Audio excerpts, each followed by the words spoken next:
యాదగిరిగుట్ట లక్ష్మీ నరసింహస్వామి దేవస్థానానికి సంబంధించి ప్రభుత్వం కొత్తగా ఏర్పాటు చేసిన యాదగిరిగుట్ట టెంపుల్ డెవలప్మెంట్ అథారిటీ పాలక మండలి ప్రమాణ స్వీకారం వైభవంగా జరిగింది.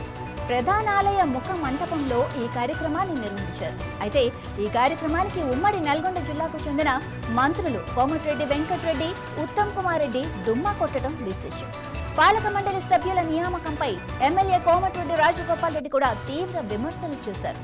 జిల్లాకు చెందిన మంత్రులను కానీ ఎమ్మెల్యేగా తనను కానీ సంప్రదించకుండానే పాలక మండలిని సీఎం రేవంత్ రెడ్డి ప్రకటించడంపై అభ్యంతరం వ్యక్తం చేశారు.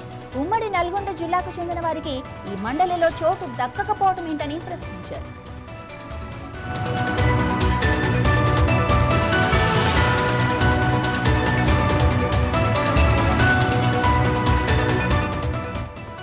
వైటీడీఏ బోర్డు చైర్మన్ గా మన్నె సత్యనారాయణ రెడ్డి ప్రమాణం చేశారు.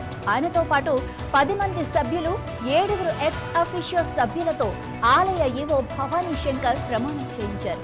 దేవాదాయ శాఖ మంత్రి కొండా సురేఖ సమక్షంలో ఈ ప్రమాణ స్వీకారం నిర్వహించారు. 17 ఏళ్ల తర్వాత ఆలయ చరిత్రలో కొత్త పాలక మండలి ఏర్పాటు చేయడం విశేషం. ప్రముఖ సినీ నటుడు చిరంజీవి సతీమణి కొణిదెల సురేఖ కూడా పాలక మండలి సభ్యురాలుగా ప్రమాణ స్వీకారం చేశారు.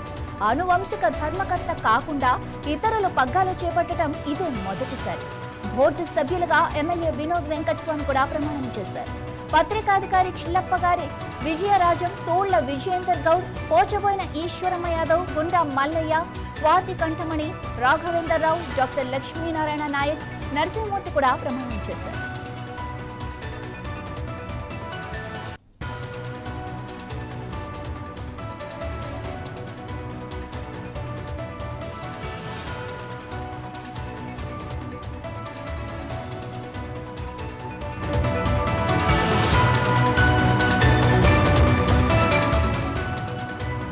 బోర్డు ఎక్స్ అఫీషియో సభ్యులుగా ప్రభుత్వ chief secretary Sanjay Juju, endowment principal secretary Shailaja Ramaiyer, దేవాదాయ శాఖ commissioner Hanumantharao, Yadadri collector Anurag Jayanthi, YTDA vice chairman Kishan Rao, ఆలయ ఈవో భవానీ శంకర్, ఆలయ ప్రధాన అర్చకులు కాండూరి వెంకటాచార్యులు కూడా ప్రమాణ స్వీకారం చేశారు.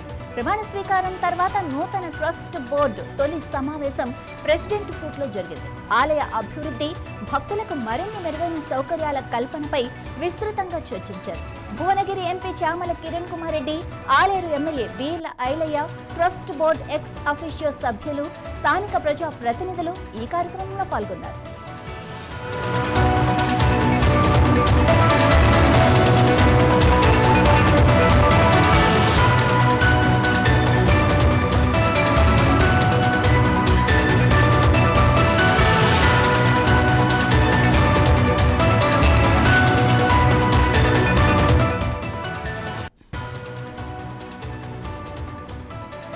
ఏపీ సీఎం చంద్రబాబు నాయుడు ఈ రోజు ముంబై వెళ్లనున్నారు. డిప్యూటీ సీఎం పవన్ కళ్యాణ్ పరామర్శించడమే ఆయన పర్యటన ముఖ్య ఉద్దేశం. పవన్ ముంబైలోని కోకిలా